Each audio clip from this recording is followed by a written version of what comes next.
3 საათის განმავლობაში მიმდინარეობდა დედაქალაქის მერის დაკითხვა ძველი თბილისის პოლიციის სამმართველოში. გიგი უგულავას ჩვენება 8 თებერვლის მოვლენებთან დაკავშირებით ჩამოართვეს. დაკითხვიდან გამოსულმა თბილისის მერმა განაცხადა, რომ მზად არის საჭიროების შემთხვევაში გამოძიებასთან კვლავ ითანამშრომლოს. თუმცა მისი მოთხოვნაც ისევ ძალაში რჩება, ის საგამოძიებო ორგანოში შინაგან საქმეთა მინისტრის დაბარებას ითხოვს. მეცხრე არხმა დღეს შესთავაზა თბილისის მერს, რომ ჩვენ სტუდიაში უფრო დეტალურად ესაუბრა მისი დაკითხვის შესახებ, თუმცა გიგი უგულავამ ამ შეთავაზებაზე უარი განაცხადა. ბევრ რამეზე ვილაპარაკეთ, მათ შორის კურიოზი, რომელიც ამ შენობის გახსნის დროს გამახსენდა. 3 საათიანი დაკითხვის შემდეგ ქალაქის მერმა ჟურნალისტებთან საუბარი იმ კურიოზებით დაიწყო, რაზეც გამომძიებლებთან საუბარი მოუწია. მერის გადმოცემით, კურიოზების შინაარსი თავის დროზე ძველი თბილისის პოლიციის შენობის გახსნას ეხებოდა, სადაც დღეს მას მისვლა საკუთარი ფეხით მოუწია. უგულავამ ცნობილი კადრების შესახებ განმარტებები გამომძიებლების შემდეგ მედიასთანაც გააკეთა.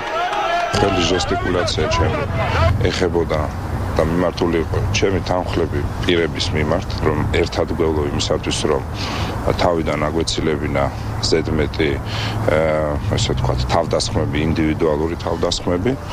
რაც შეეხება სიტყვა შოუს, მე ის ვიხმარე ძალიან კონკრეტულ კონტექსტში, რომელიღაცა იქ კონკრეტული პირის, რომელიც უშვერად ილანძღებოდა, მის მისამართით თქვი, რომ თუ შოუ გინდათ, მაშინ თქვენი შოუ. და სამწუხაროდ ძალიან იაფასიანად ბატონი ღარიბაშვილი ამით მანიპულირებას ცდილობდა.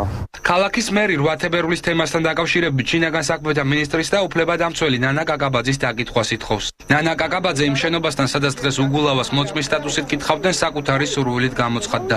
უფლებადამცველი მის დაკითხვას ითხოვს. მისი კომენტარები უკვე გადადის ყველანაირ ნორმალურობის საზღვრებს და მე მგონი რაღაც ავანტყოფის ბოდვას გავს. რაც შეეხება დაკითხვას, ჩემ ცხოვრებაში არასოდეს გაურბოდი დაკითხვას და მისგან განსხვავებით არასოდეს მოვითხოვდი, რომ სახში მომაკითხონ მეშინი ან ჩემ სამსახურში მოვიდნენ, სადაც მიბარებდნენ, იქ დავდიოდი და იქ ვაძლევდი ჩვენებას. უგულავას დაკითხვასთან დაკავშირებით დღეს კომენტარები უმრავლესობის წევრებმაც გააკეთეს. ამ თემას შეეხო ქართული ოცნების ყრილობაზე მისული პრემიერ-მინისტრიც, რომელიც გამოძიების კომპეტენციაში ჩარევას არ აპირებს. ისინი თითქოს ემოციურად გამოხატავენ, როგორ ბედავენ უგულავას დაკითხვას ან დაბარებას და აი ამაზე მინდა საზოგადოებას მიმართო და მათ რიცხვში ნაციონალური მოძრაობის წევრებსაც. არ მოხდება არც ჩემი მხრიდან და ვერც ერთი სხვა პარტიის წევრის თუ მთავრობის წევრის მხრიდან, რომ სამართლიანობის აღდგენის პროცესს ხელი შეუშალოს ვინმე. რომ ჩვენ ხელოვნურად მე პირადად დაურეკო მთავარ პროკურორს ან ჩავერიო პროკურატურის საქმეებში და ამით მოვახერხო როგორმე შევაჩერო მსგავსი დაკითხვები ან მსგავსი გამოძახებები. ეს არ მოხდება. ესეთი მთავრობა იყო, ყავდა ჩვენ და მას უარი უთხრა საქართველოს მოსახლეობამ.